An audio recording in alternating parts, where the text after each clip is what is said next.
Селям алейкум. Привіт усім глядачам телеканалу АТР, які дивляться нас в окупованому тимчасово Криму, по всій Україні, в різних країнах світу, де людям не байдуже те, що відбувається в Україні, і те, що відбувається навколо України, те, що відбувається на підтримку України, і так само те, що відбувається нам не на користь. І все це ми аналізуємо разом із провідними експертами без лапків, з експертами перевіреними, які ніколи не брехали, не брешуть і не планують. І я радий, що доволі часто нашим гостем буває ця людина. Це Ігор Айзенберг. Пане професоре, вітаю вас. Алейкум ассалям. Вітаю усіх глядачів каналу АТР. Вітаю, Едере. Завжди дуже приємно поспілкуватися. Навзаєм. Навзаєм. І я думаю, що наші глядачі теж тебе люблять. І думаю, що багато хто вже підписався на твій аккаунт на Фейсбуці. Я всім рекомендую, бо там найсвіжіші переклади українською мовою всіх подій в Сполучених Штатах і ключових інтерв'ю, ключових заяв як Байдена, так і інших людей американських. Переклад абсолютно бездоганний, і він правильний за сенсами. Тобто там немає якби подвійного читання цього аналізу.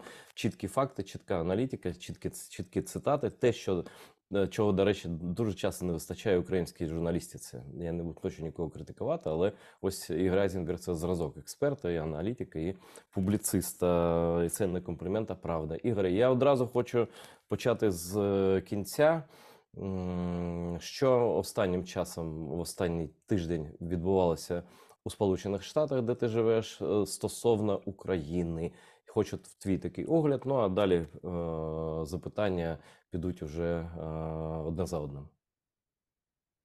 Стосовно України, я думаю, що нічого нового такого не відбувалося. Кількома високопосадовцями була підтверджена підтримка України, причому було підкреслено, що не може йти мова ні про яке так зване перемир'я, тому що це фактично буде, якщо припустити, що буде припинення вогню, то це просто буде нагода для країни-агресорки готуватись до чергового наступу і до продовження своєї агресії. Ну, це були заяви заступника держсекретаря з питань Європи та Євразії напередодні візиту держсекретаря Блінкена в Європу. Його заступник провів брифінг. Держсекретар зараз перебуває на зустрічі міністрів закордонних справ НАТО. І з цієї нагоди перед його поїздкою був такий брифінг. Це була відповідна заява також постійної представниці Сполучених Штатів НАТО. І це буквально вчора була заява від координатора стратегічних комунікацій Ради національної безпеки адмірала у відставці Джона Кірбі.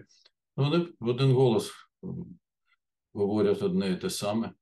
До речі, в Києві перебуває прямо сьогодні делегація конгресменів республіканських на чолі з головою комітету з розвідки Палати представників. Так що такого, я би не сказав, що в цьому є щось нове. Так, добре, що от високопосадовці, вони висловлюють дуже таку тверду підтримку України і попереджають про те, що всі розмови про будь-яке так зване припинення вогню і так далі, що це все не має ніякого сенсу, тому що Росія не бажає ніяких реальних перемовин і ніякого реального миру. І готується новий пакет військової допомоги. Про нього може бути оголошено в будь-який момент цього тижня на 2,6 мільярди доларів. Там буде два пакети. Один пакет буде закупівля зброї та боєприпасів у виробників, і другий пакет це будуть передавати Україні безпосередньо з баз Пентагону. Я думаю, що цей другий пакет стосується передусім боєприпасів, артилерійських снарядів тощо. От це те, що відбувалося стосовно України. Маю додаткові запитання вже. Нам тут погано видно, зрозуміло. Це може бути видно лише зсередини Сполучених Штатів. Ось ця позиція Трампа, а він залишається там кумиром мільйонів там виборців республіканської партії, умовно. І може ще когось. Вона це позиція, ну, що треба помиритися, я за добу мир настане, там все таке. Вона не переконала нікого. Ну, хоча б більшість американців, політикума не ввела в оману. Тобто ти сам на це зауважив, на цьому. Просто ти не сказав прізвище Трамп. Ось його ця риторика, ну, на мій погляд, абсолютно популістська, вона менше має підтримки, ніж раніше, або більше, або це просто окремий сегмент суспільства і політикума, який ці мантри повторюють про мир, там, про там, все таке. Ця позиція має сталу підтримку. Дивись, вона не менша і не більша. Ну, вона велика, будемо відверті. Це кілька десятків мільйонів людей, які підтримують Трампа. Немає значення, що робить Трамп, і що він говорить. Вони його підтримували, підтримують і будуть підтримувати. Як сам Трамп казав, якщо він вийде в Нью-Йорку на 5-ту авеню і когось застрелить, то жоден його прихильник від нього не відвернеться. Ну так воно і є.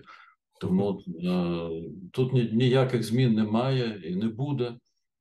Це люди, які, ну, серед них є люди, які вони люблять такі от правопопулістські гасла. Є багато людей, які є прихильниками просто от ультраправої ідеології. І для них, власне, Росія не є ворогом. Взагалі вони би хотіли, щоб світ був влаштований так, як влаштована путінська Росія. Ну так і Трамп же не приховував ніколи, що Путін є його кумиром і взірцем.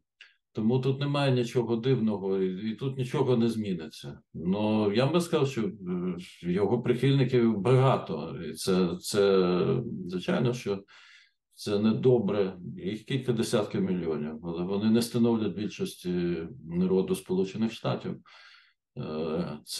Це добре. Принаймні, це добре. Але їх багато. Треба з цим рахуватись, що є в Америці багато людей, які не поділяють цінності, фактично, ні американські цінності засадничі, ні західні цінності, цінності ліберальної демократії взагалі. Слухай, а ось цікаво в тебе, пане професоре, запитати. Ти ж людина розумна, багато читаєш, багато спостерігаєш, довго живеш в Сполучених Штатах. А чому так сталося? Чому у Сполучених Штатах, ну нібито, а точно в найдемократичнішій країні світу, яка на демократії просто побудована на добровільних союзах, на першій поправці, там, на її там трактуваннях, на всьому, на справедливому прецедентному суді тощо. Чому така достатньо велика кількість людей абсолютно це не цінує? Бо якщо вони хочуть, як в путінській Росії, я запевняю, що вони завиють просто на третій день, да? Але вони ніби цього не усвідомлюють через там, ну я не знаю, якийсь брак мозку, я перепрошую, або це якась виведена порода. Хто ці люди? Як ти їх оцінюєш? З кого, хто у цій купі людей, яким не ціна демократія в найдемократичнішій країні світу? Ну, дивись, це багато людей. Передусім, це люди передусім з провінційних невеликих містечок, тому що це не люди з великих міст, скажімо, з міст середньої величини. Передусім, це люди з провінції, з провінційних маленьких містечок. Я, до речі, в такому місті жив багато років сам. От серед тих, хто голосує за Трампа.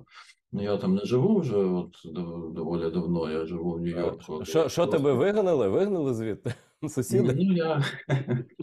Ну, я просто перевіряв, в 2020 році там за Трампа голосувало 70% виборців в місті.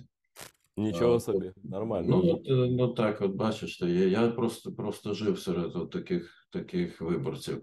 Дивись, там є люди двох категорій. Є люди, яким от просто їм подобається ця ультраправа популістська риторика. Мгм. Тому що є багато людей, які живуть от, в такому ресентименті.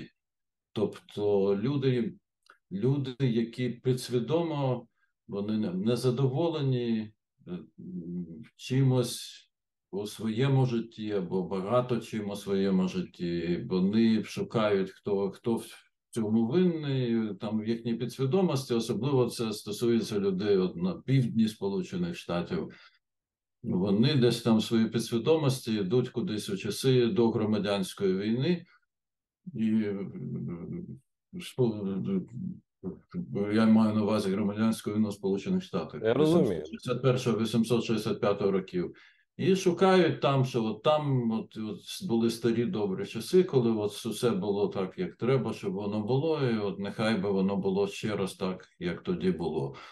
Ну, от є такі люди, а є люди, які мають от абсолютно свідомі такі ультраправі погляди. Їм до вподоби просто от ультраправа ідеологія, коли є влада білих, країна має бути для білих, от як Ну, там а є серед... слухай, дивись, а як це корелюється з реальністю? Ну, може бути в якомусь там маленькому містечці там або десь там це може якось. В принципі, там навіть в Сполучених Штатах зараз не стільки там ну умовно темношкірих громадян багато, там багато іспаномовних громадян, і здається, там навіть ці вивіски дубльовані майже всюди. Ну, де я був, ну я майже ніде не був, ну в принципі там іспанською мовою, тобто, в принципі, всі живуть поруч. А як вони бачать ці люди, що Америка має повернутися на 100-150 років назад? Як це Ну, от ви?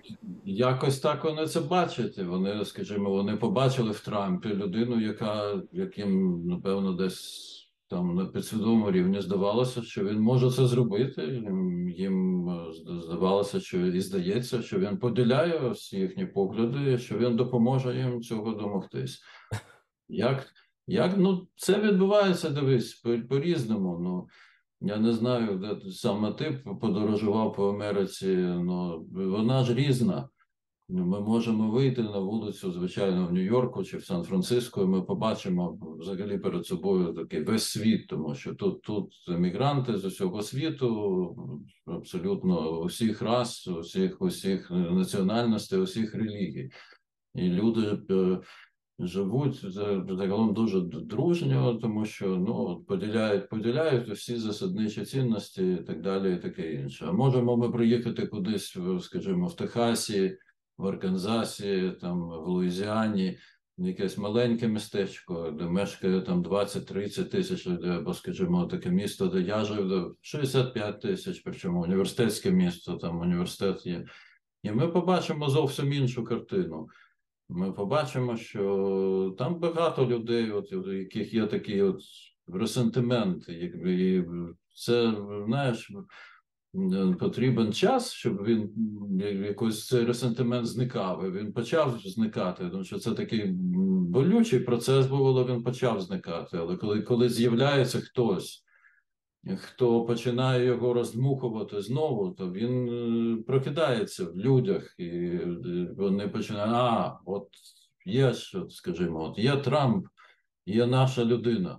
Будемо його тепер Ну, підтримувати. тобто, знаєш, в принципі, я перепрошую, перебив тебе. В принципі, це ефект Муссоліні, ефект Гітлера. Тобто люди бачать якогось там умовного лідера такого типу, ну, типу фюрерського, типу вождя, і думають, що ми можемо повернути час, так?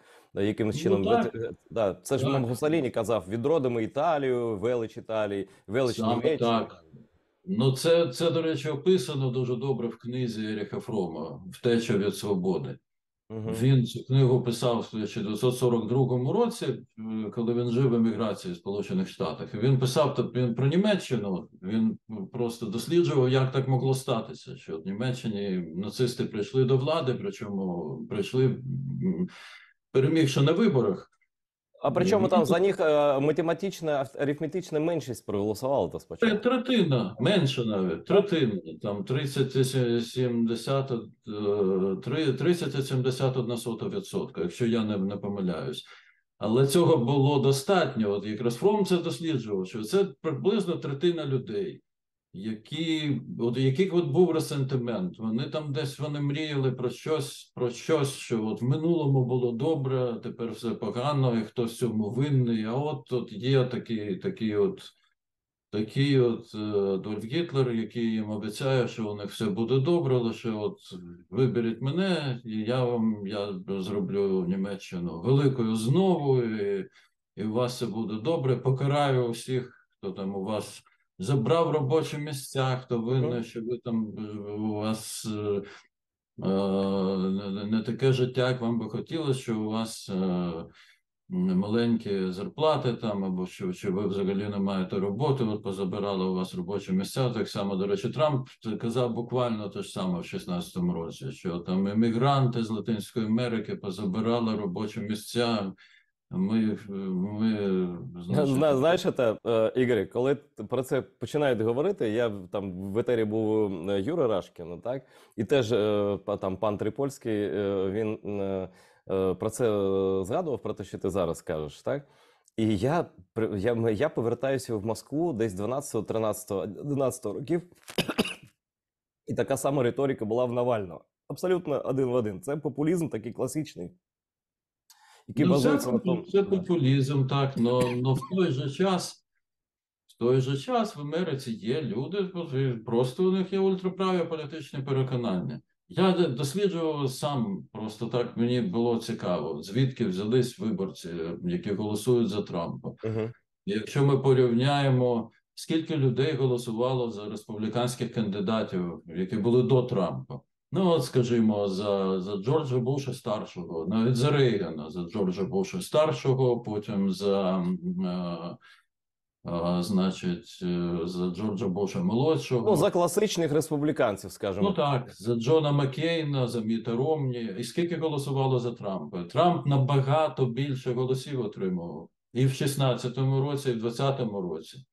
Тому що він привів республіканську партію абсолютно нових людей, яких там не було, які просто на вибори не ходили, тому що їм не було за кого голосувати. Ну от я просто знаю, як я кажу, я жив серед людей, таких, яких от багато було там, де я жив раніше. Вони не ходили на вибори, тому що я, наприклад, в 8-му році, коли були вибори.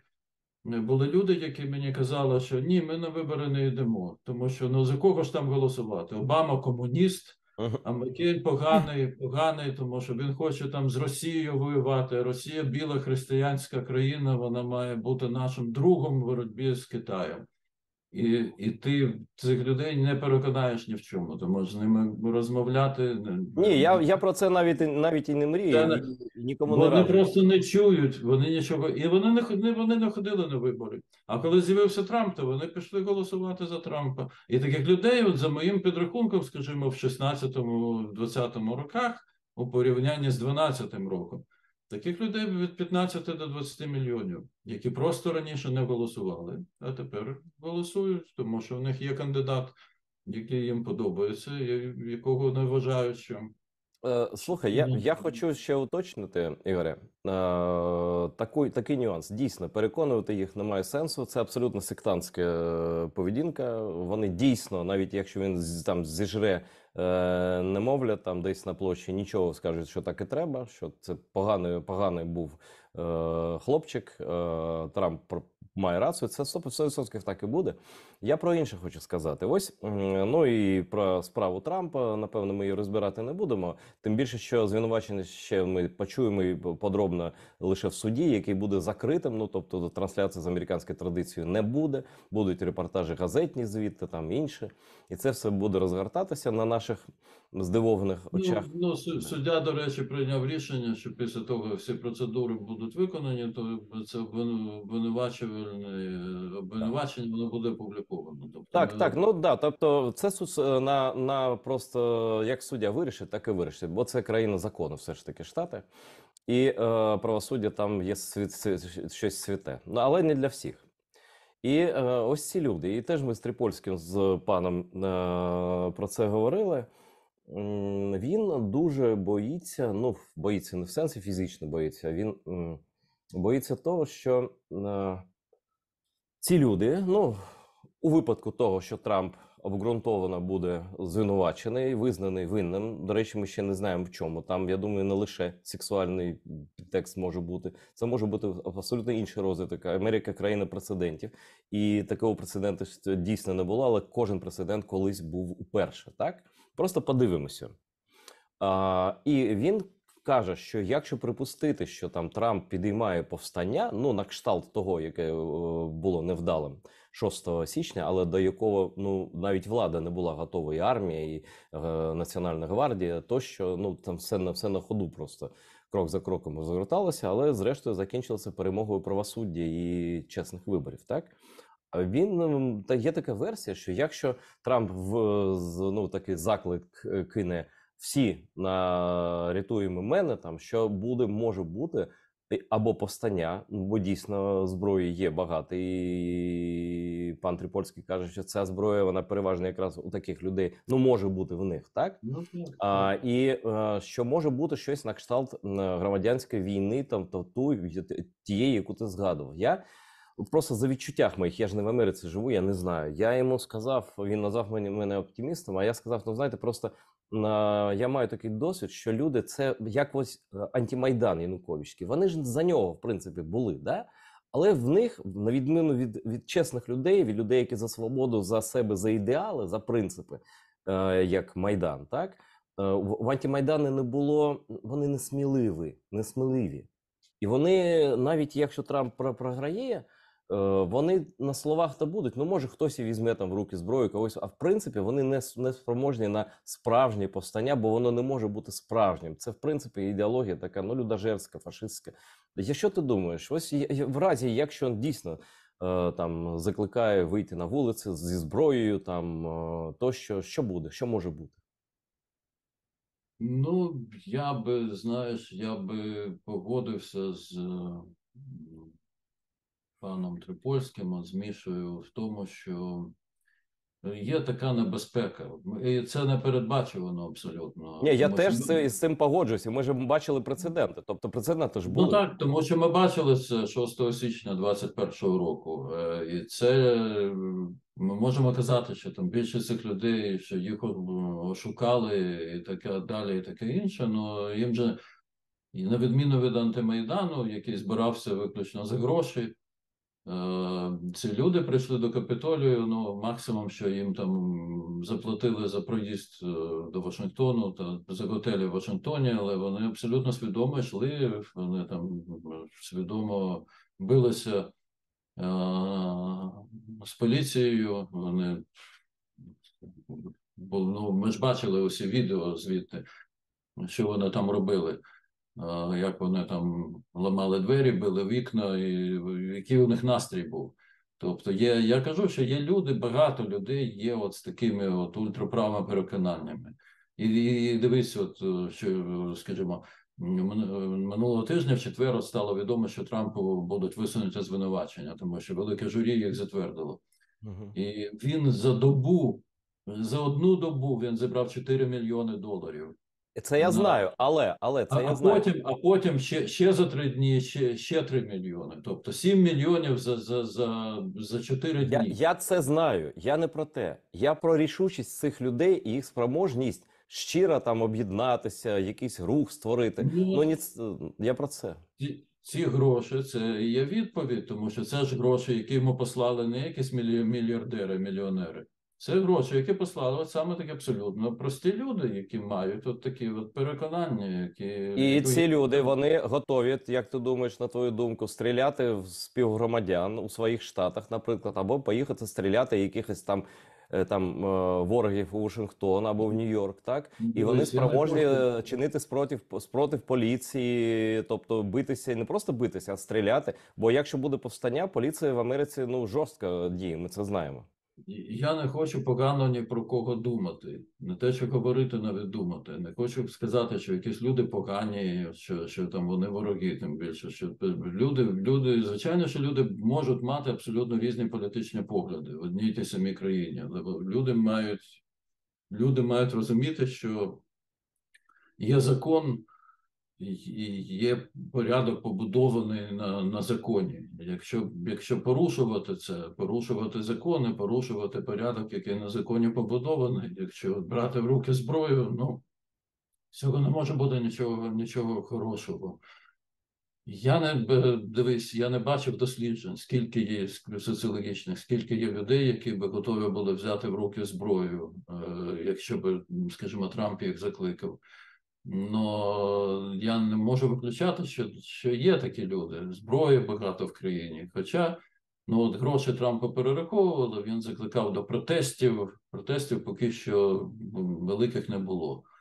Були в Нью-Йорку, були демонстрації дуже такі малесенькі, ну тому що в Нью-Йорку дуже мало прихильників Трампа, а ніякої роботи, щоб звести сюди людей. Напевно, він не Слухай, готовий. напевно, останнє буде питання по Трампу. Ми багато уваги йому приділяємо, але це цілком розумно, я думаю, тому що Америка знаходиться американське суспільство на певному Рубіконі. Або це в прірву, або повернеться принаймні політичний, ну, більшість, так, до тверезого стану. Чи розуміють ці люди, що якщо вони таку, ну, повстання влаштують, то це все фактично буде, ну, спроба руйнування Союзу, який існує ще з кінця і розвивається, і розширювався з кінця 18 століття. Або вони про це взагалі не думають, такі люди.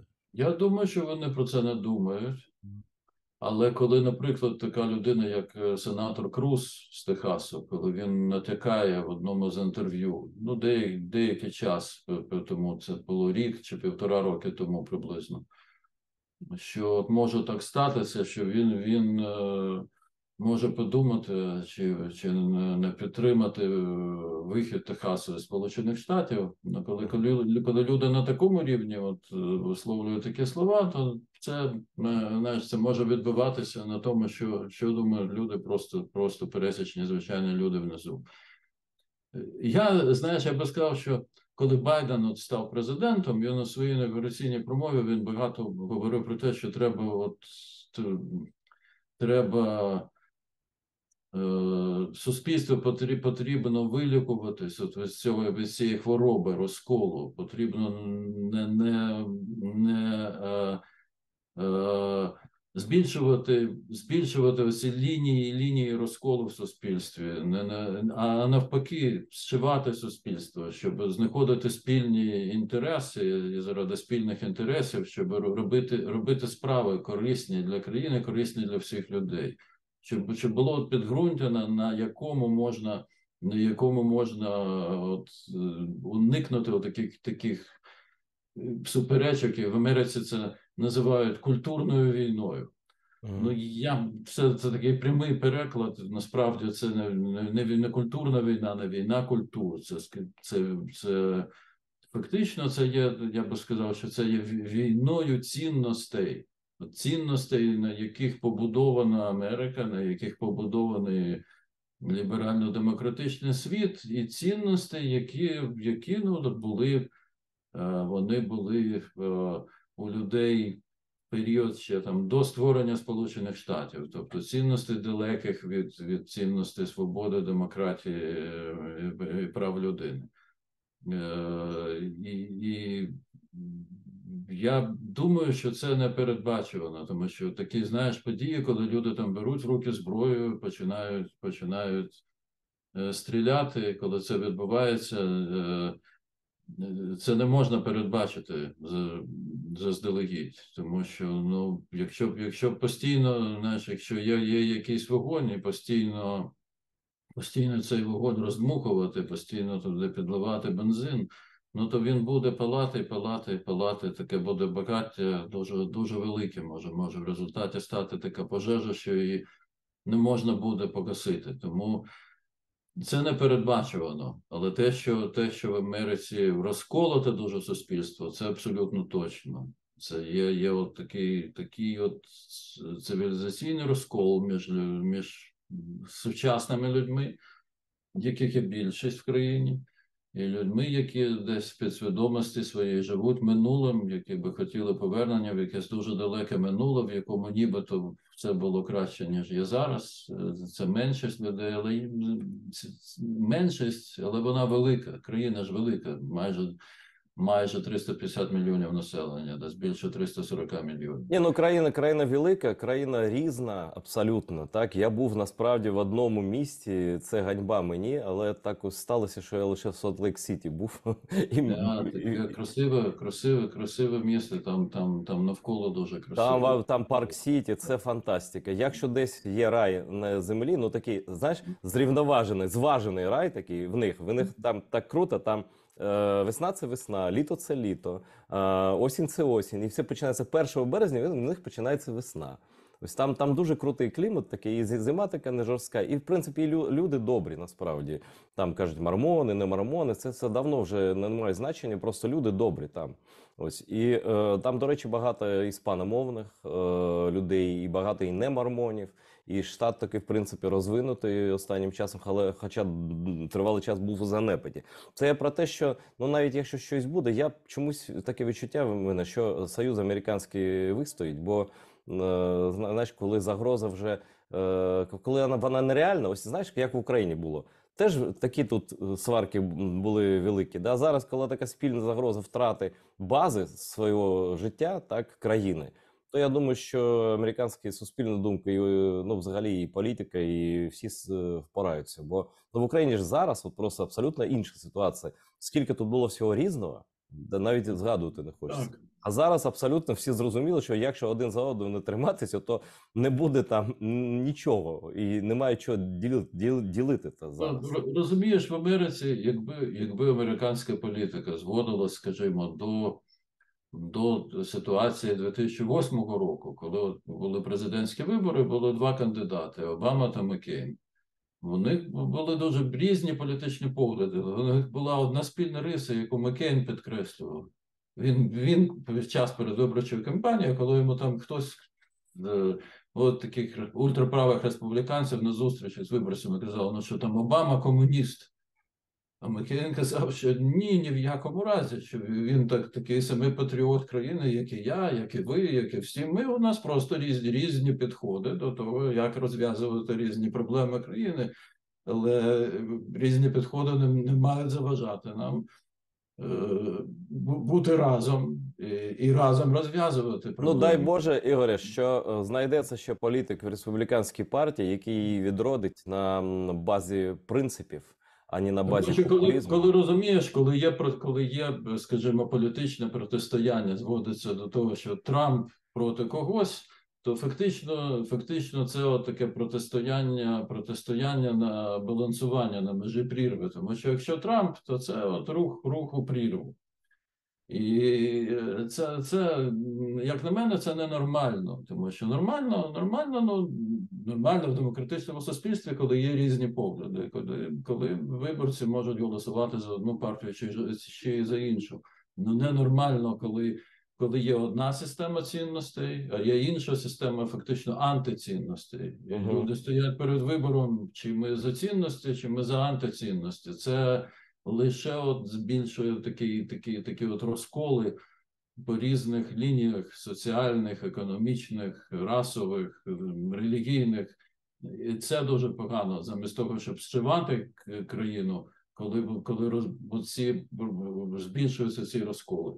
Тобто я б мріяв, щоб повернулася нормальна політика, щоб от республіканці відмовились від Трампа, від його від цього крила в своїй партії, щоб була нормальна правоцентристська консервативна партія, яка би от вона має свої підходи до політики, щоб вона пропонувала виборцям, як от розв'язувати проблеми через нормальні традиційні підходи до політики. Була би, ну, вона і є демократична партія, в якій свої підходи до політики, ну, далі виборці можуть вирішувати. Тобто, пане професоре, будь-яка партія, вона має бути демократичною з маленької літери, так? А не закликати... Це є номер один. Тому що якщо партія стає недемократичною, ну, з маленької літери, тобто, що вона йде в сторону від цих цінностей, то тоді у виборця який же вибор? Чи я голосую за те, щоб цінності нормальні зберігалися, чи я голосую за те, щоб іти від них геть кудись, не знаю, Я куди. хочу, пане професоре, я хочу перейти до наступної теми. Вона пов'язана з Трампом взагалі, з кризою в республіканській партії, очевидною кризою для всіх здорових людей, навіть у партії самій. Але я думаю, що Америка має імунітет, і щось подібне, до речі, відбувалося під час Другої світової війни, коли багато там прихильників Гітлера теж було, ну умовно багато, да? Але все ж таки Америка перемогла і Доволі всередині. багато було. Знаєш, я читав про це. Було доволі таки багато. До того, як Сполучені Штати вступили в війну, їх було доволі багато. Слухай, да, навіть у Британії ось далеко ходити не треба. Можна залишитися тут, у Європі. В Британії було багато партій, була прогітлерівська і пронімецька партія. Це до бомбування. От бомбування почалися, тоді ці партійці швидко десь заховалися, а деякі в'язниці сіли. Тобто, ну давай закінчимо з цим. Просто я хочу перейти до підтримки, до цих пакетів допомоги військової. І я дивився частину виступу генерала Міллі в Конгресі. Ти сказав про допомогу і про сенаторів, про конгресменів республіканців, здається, конгресменів, які в Києві. Бог з ним, з Трампом. В принципі, навіть і опитування серед прихильників республіканської партії, я вже не кажу про демократичну партію, більшість все одно за Україну, а якщо так, то і політики мають відповідати, в принципі, на це. Якою виглядає зараз із середини, за твоїми спостереженнями, підтримка в Україні двопартійна в Конгресі, і в Сенаті, в Палаті представників?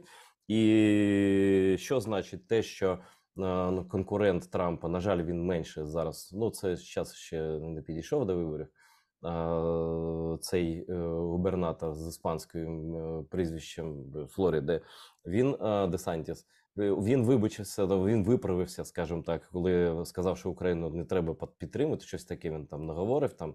А потім так, напевно, хтось там старші товариші з партії сказали, що ну не треба так. То це кривий шлях такий. Да? В общем, що відбувається у плані саме двопартійної підтримки? В Сенаті проблем немає, і їх і не було, тому що всі демократи в Сенаті голосували абсолютно всі до одного за усі пакети допомоги Україні, за усі бюджетні видатки на допомогу Україні. Більшість республіканців в Сенаті також голосувала за усі ці пакети. Тобто там є ну, таких десь приблизно 11 таких дуже правих республіканських сенаторів, які завжди голосують проти. Ну, 11 із 100 – це така дуже малесенька меншість, яка не має впливу ні на що. В Палаті представників там все по-іншому, тому що ну, там більшість республіканців, серед яких у Палаті представників ну, є, я не знаю, скільки їх зараз, ну їх завжди от так, їх і в минулому скликанні було десь близько 60 таких ультраправих, яких фактично Трамп вручну підбирав. От проблема в Палаті представників в тому, що вони проти допомоги Україні, звичайно, що вони голосують проти усіх пакетів допомоги, постійно виступають проти. Справа в тому, що спікер Палати представників Маккарті, він людина, для кого, так як на мене, одна є головна цінність в житті, в політиці, взагалі в усьому, це він сам.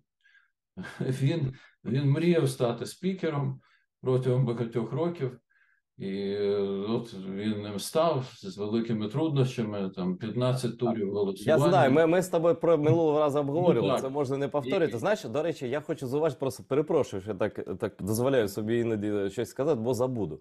До речі, це ось цьому, ну це як дзеркало, як дзеркальне відображення. У цьому на нього, на мій погляд, був схожий Обама, який, на мій погляд, на мою думку, закінчив бути справжнім президентом, коли він отримав посаду і отримав Нобелівську премію, і це він показав себе як безпорадний абсолютно президент під час окупації Криму. Це моя така думка. Тобто людина дуже любив себе в політиці. Це моя думка окремо. Може, я і не маю рації. Дивись, всі політики люблять себе в політиці, ну до якихось пір.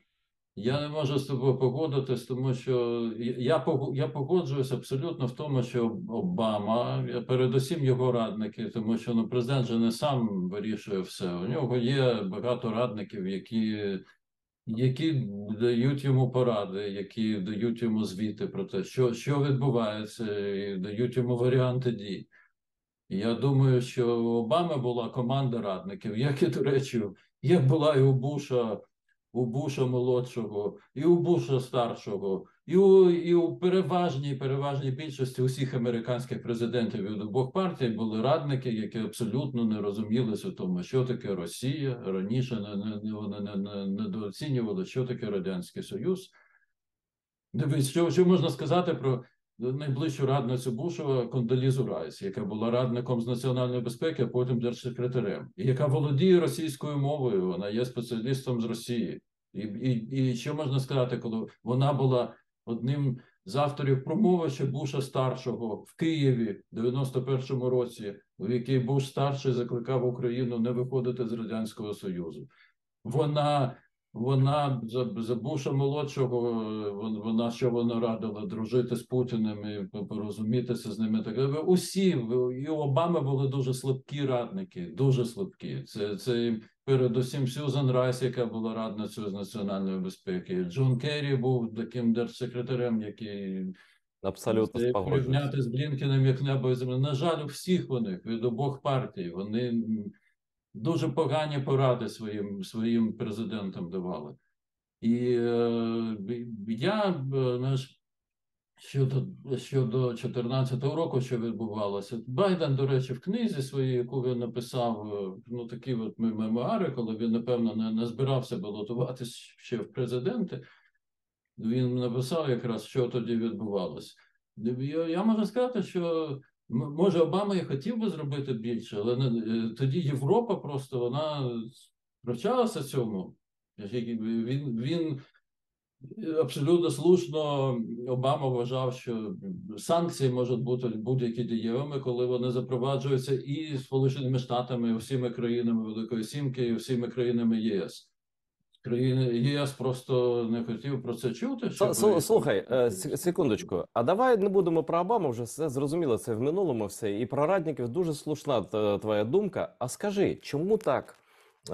Така утворилася система, але не лише в Сполучених Штатах, а й на Заході, коли люди з абсолютно нереалістичними поглядами, думками, аналізом, експертизою потрапляють на такий високий рівень, де можуть впливати на сприйняття рішень. От зараз просто я дуже люблю людей, які визнають свої помилки. Дуже люблю. Щодо Керрі, я не знаю. Він, може, нічого не зрозумів досі. Він пару років тому, Севгіль Мусаєва мені розповідав, вона навчалася, курс проходила в Гарварді. Він прямо сказав просто в залі студентам, а я і зараз вважаю, що це, ну, типу, за сенсом. Захід дратував Путіна тим, що загравав і тягнув Україну на Захід. Ну, зараз це просто соромно говорити, про це згадувати, коли український народ показує, чого він прагне, що він ніхто нікуди не тягнув, так? А він прагнув сам цього. І є такий Макфол, колишній посол, який став нон-гратою, навіть персоною нон-гратою в Росії, в Москві був послом. Але він просто до лютого минулого року він щоранку писав: я люблю тебе, Росія, я люблю тебе, Росія. Зараз він такий яструб став, що просто там...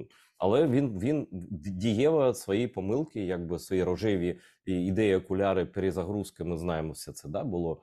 Він виправляє, інші ні. Але взагалі, як може бути так, що керувати країнами можуть люди, які просто фактично не можуть взяти лінійку і тут просто заміряти відстань, там, ну, якісь прості речі. Путін же не приховував своє бажання захопити світ. І він казав, що він вліз у Сирію. Він просто фактично, просто якщо б Данич Школяр просто проаналізував би по датах на лінійці просто його заяви, там зрозуміло було, що буде.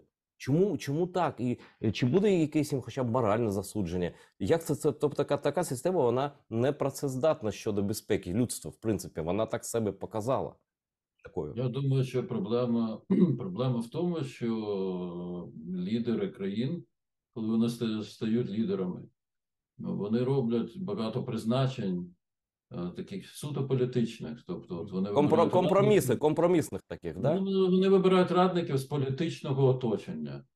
Ну, от, якщо там взяти того ж Обаму, ну, скажімо, він зробив Хіларі Клінтон держсекретарем. Чи була Хіларі Клінтон найкращим експертом у зовнішній політиці? Ну, звичайно, що ні. Ну, це такий був, напевно, компроміс за те, щоб вона кінець кінцем цей клан Клінтонів підтримав його на виборах, коли він виграв праймеріс.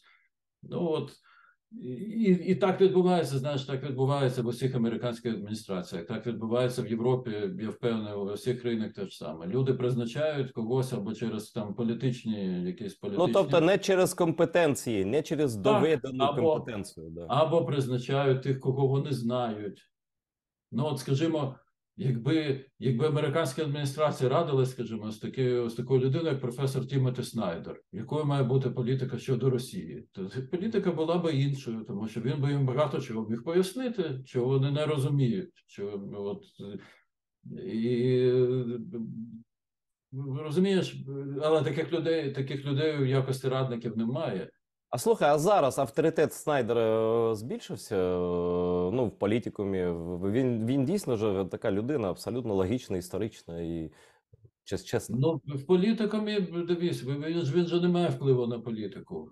Ну, все має вплив на політику. І Ну, публічні звичайно, люди. що його лекції, його виступи, якщо їх слухають, якщо до них прислухаються, ну, він же не безпосередньо впливу на політику він не має. Виміряти його авторитет в Америці, ну, важко. Ну, я думаю, що, скажімо, я не думаю, що більшість американців, скажімо, слухає його лекції або його виступи. Абсолютно не думаю, так. Хоча хто хоче, може послухати, може прочитати його книги. Він виступає періодично в телепрограмах, його запрошують. Але я би сказав, що потрібно, от що було. Потрібно, щоб сталося 24 лютого минулого року, для того, щоб, скажімо,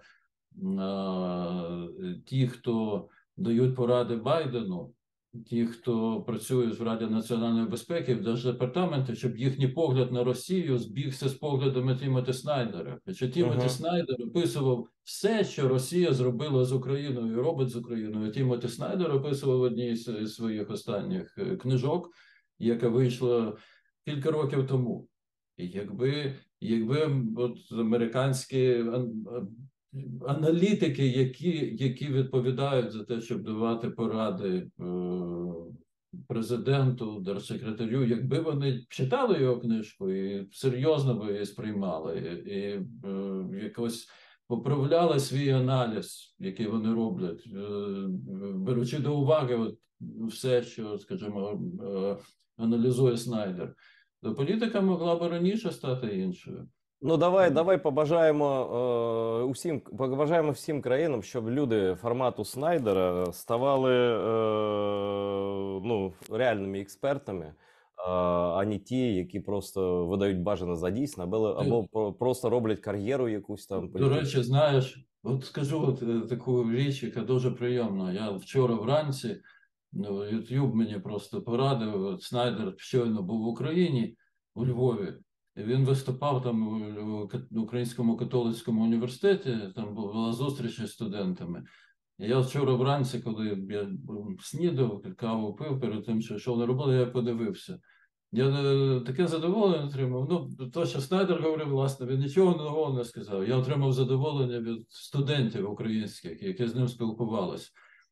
Причому, що цікаво, молоді люди абсолютно вільно спілкуються англійською, а Снайдер він намагався відповідати українською. Ну, з акцентом, Браво.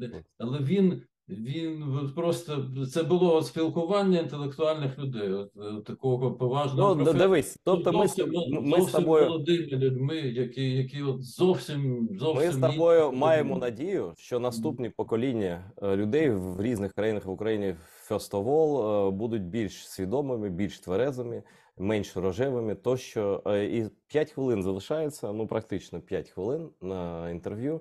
Я хочу запитати про ці пакети допомоги військової, ну збройної допомоги. А чому постійно публікуються подробні звіти, що скільки там гармат, скільки там танків, скільки того сього відправляється коли в Україну? Навіщо звітувати фактично Путіну, ворогу? Так, тобто тут, в принципі, під час війни, ну, таємниця це теж зброя, так? Або це робить, ну це робиться, звісно, за форматами демократії, підзвітності там платників податків тощо, але чи не краще було б приховувати хоча б частину з допомоги, і чи є така можливість у принципі, і може ми просто бачимо лише таку видну частину айсберга, не Айзенберга, а айсберга.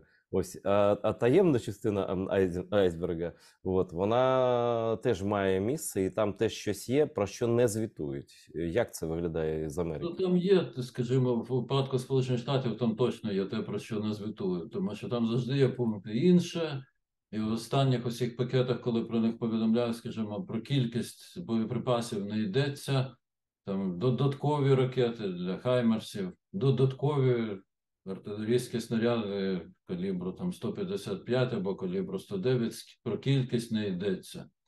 І там є такі завуальовані назви, потім, от як видається, що Сполучені Штати постачають в Україну керовані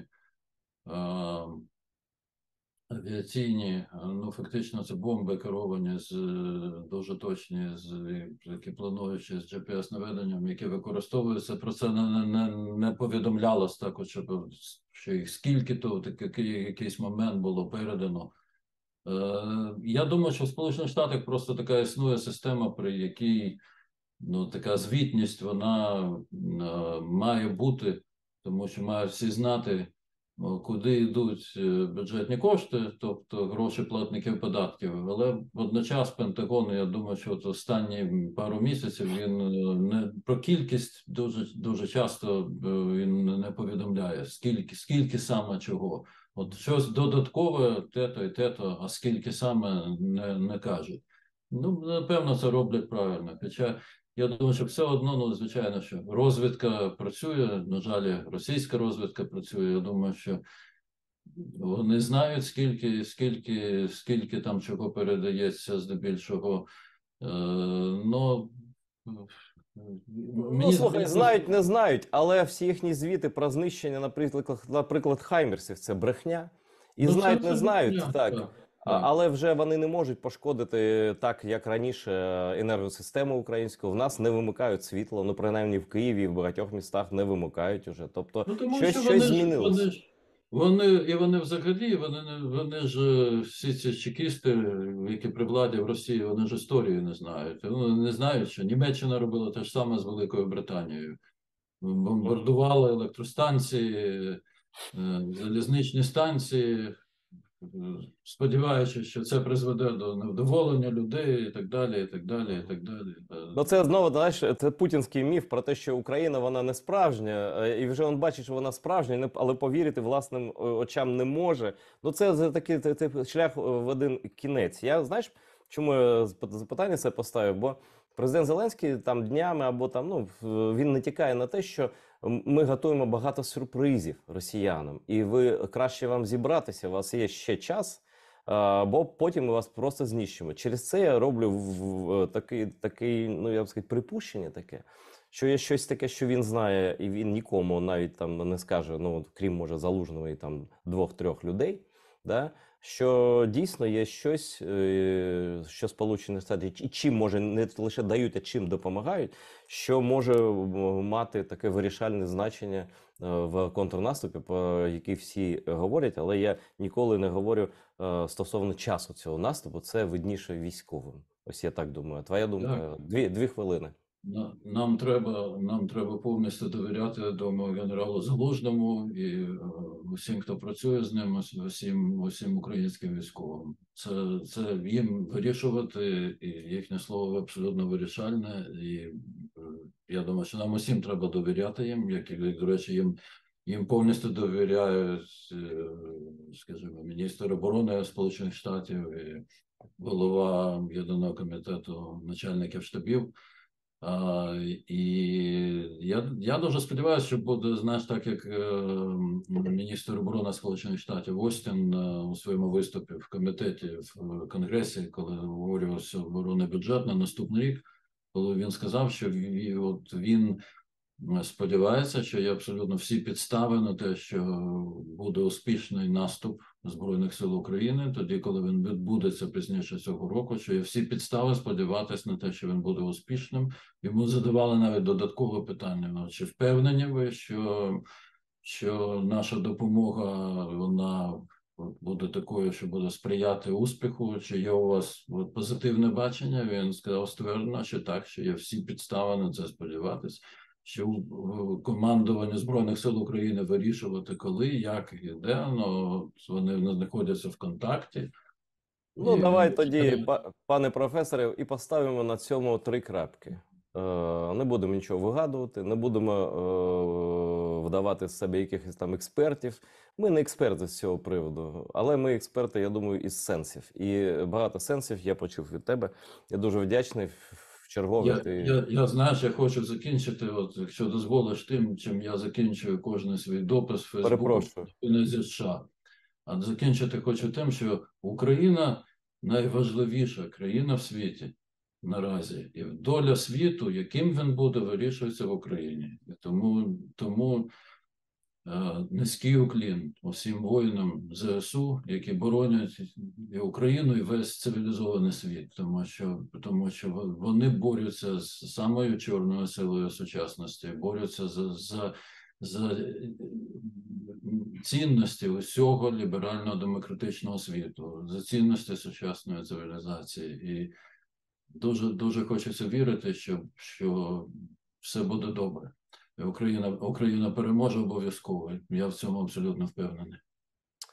Це був неперевершений професор Ігор Айзенберг, який знайшов час, щоб з нами поспілкуватися. Гарного тобі дня, пане професоре. Дякую глядачам телеканалу ОТР за те, що ви нас дивитеся і підтримуєте. На все добре, дивіться ОТР далі.